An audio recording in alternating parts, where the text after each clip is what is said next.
Kelsey, the Athletics, I'll start there. What does it mean to you to get this extension? And at this point, knowing that you'll be with the Caps for long term? I mean, it's important. It's meaningful to know that, you're with an organization and with a group of people who believe in you and believe in, what we're building and what we're working towards. And when you have that support, it just gives you more confidence to go out and do the job that you see fit. And then obviously coming into tonight with just the situation you guys are still working through, what did you take from the Boston game that you saw from those guys want to kind of continue through this game? I mean, it's us focusing on like who we are. And I think that's where, obviously at times it can be challenging when you're missing so many key pieces. But still, you have to have trust in your system on both sides of the ball that it can work. We can't be in a position where, we're trying to do something completely different, for 2 games because we're missing guys, and then you build different habits. And then when those guys come back, they're not necessarily sure of what we're doing. So, we've got to concentrate on just being really good at our system on both sides of the ball and just keep focusing on that. And then Isaac says question, well, how is he through this process of reconditioning back into? He's working at it. I think he's, a little bit away from where he wants to be, but he's definitely making progress. He's been working. Jeff from Valley Sports Ohio. Maybe from a personal standpoint, obviously the extension is great. From a team standpoint, what does that show of continuity do for the players and the organization? Well, I mean, I think, you look at the best teams and the best organizations in this league, and there's consistency there. There's consistency in the front office, the coaching staff, the roster. And I think that's how you build. It's difficult to build when things are ever changing. And I think, we're in a position where, if you look at our roster, we've got guys locked in for a long period of time. Now you look at, this opportunity with the coaching staff, and we're locked in for a long period of time. So I think that's where, that consistency breeds that continuity. And if you look at the teams that have been able to sustain things, from organizationally, there's that consistency. And I think this helps for that. Tim Deal at Cleveland.com. JB, I know coaches don't like necessarily talk about themselves, but, 2 years ago, you come as the interim, could you have imagined being in a situation, where, a couple of years later, you're signing an extension, or was the message that time, just kind of stabilize things and then just kind of see where everything else goes from there? Yeah, I mean, obviously when you get a job, you want to keep it. And I think that's something that as coaches, you go out every day to do the right thing for the team and the organization. And that's where you put your focus. Your hope and your trust goes into those people who are making the decisions, that they recognize that and, they give you an opportunity to continue it. My relationship with Kobe goes, a long ways back before we were even here together. So I've got a ton of trust in him and belief in him. And I think, obviously he feels, the same way towards me. And our partnership is what I think is going to make this successful, is how he and I continue to work together, how we grow together. The vision that we have is similar. And, all these things that happen, and I think it's, extremely important that we shine a light on it, is because of those guys in the locker room. And none of this happens if they don't believe, if they don't buy in, if they don't commit to what we're trying to do. None of this happens. So I think that's where the focus should really go. The focus should go on those guys and how they've committed to one another and committed to the team. With all the guys, obviously in the protocols, not just you, but pretty much every other team.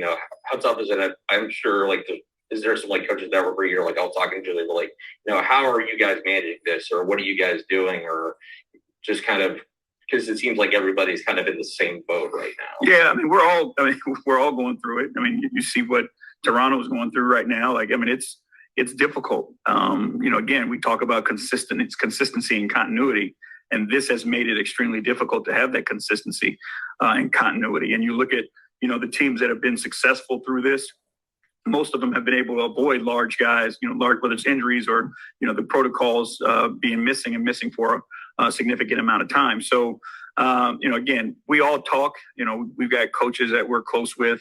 We figure out how, whoever had it first, how they managed it, how they, talk to the guys, what you do about practices, what you do with your meetings, all those things, like, it's a different world for us now. Having to keep guys isolated so that you cut down that chain of contact, but then still trying to figure out a way where you can get 5-on-5 work or drill work in so that you don't slip completely. So those are all things that we talk about and we're trying to figure out how to navigate. Yeah, is there something you found the most challenging aspect of all of this, JB, with all those guys out? It's the unknown, to be honest with you. Because you literally, you test in the morning and then all day long you're just waiting, to figure out, is this guy going to be in? Is he going to be out? Is he, cleared the protocols? And then, you could be hit with the last minute, like now this guy's out. So I think that's the difficult part for it is once a guy is in it, and obviously you hate for that to happen, but like now you at least know and have an answer that the guy's going to be out. But when you're going through the testing, it's almost like you're just waiting for the bomb to drop on who's next. And you don't know until, 3:00 on game day, or depending on where you are, how long it takes those results to get back. And then you have to prepare to make adjustments on the fly. Let's go to Zoom. Marla? Marla right now, Akron Beacon Journal. Congrats, JB. I just wonder, when you were talking about the locker room buying in with you, when you took over, was there a moment or someone said something, or just when you felt like it felt right and, these guys were all with you? Well, thank you, first off. And I don't, it's one of those things for me that it takes time, because my whole thing is trying to build relationships with people and build and earn their trust. So there's not a specific moment where that happens. It's something that, over the 3 years or whatever it's been now, the conversations, the one-on-ones, the film sessions, the teaching moments, asking about, their parents or their kids or whatever it may be, like you build that trust over time. And that's where, as a coaching staff, we try to spend a lot of time there because we feel like, if you can make that connection, you're going to get more out of the guys. And that's a genuine thing. It's a real relationship. It's real trust. And when you have that, it's that much more difficult to break those bonds with outside distractions. And just one more. Have you thought back in the last few days just how tumultuous a time that was when you got the job, and just how far you've come, as a team and everything? Yeah, no, these years have been crazy, to be honest with you. If you think about the impact that COVID has had on our league, we were talking, one of our assistant coaches has had 2 kids while all this stuff is going on, and, not being able to have multiple people in the hospital, there's so many things that have been happening for the past, 3 seasons. And then you mix in, some of the losses and the lessons, that we had to learn. It's been bumpy, but I think, as a group, we've done a good job of staying the course and continuing to build those relationships and ended up where we are now. Thanks. Congrats. Thank you. Michael Grange? Hey, Coach. Happy holidays. Congrats on your deal. Thank you. Thank you. Just wanted to check in from Kevin Pangos, very popular player in the Toronto market, and I see he's managed to get a little bit more playing time, obviously, with you being so short. How has he conducted himself when he hasn't been playing, and now that you've got him on the floor a little bit, is he showing you a little something? Yeah, he's been unbelievable as a person and as a professional. Every single day he comes, he works, he stays after and gets more done. He was excited to be able to play with our G League team to get some reps, and catch a rhythm there. And you see his ability to orchestrate a game. It's just where we are, when our point guards are healthy, we've got to find a way, if there is a way, to kind of play all those guys if we can together, which you'll see, tonight because of the absences and the injuries. But, Kevin showed that he can play at this level. He can run a team. He can orchestrate and make shots. He's really crafty as a finisher, in the paint and around the basket. But he's been, a big part of the chemistry that we've been building here with this group. Appreciate that. Have a great game. Thank you. Last question, Eric Corrine.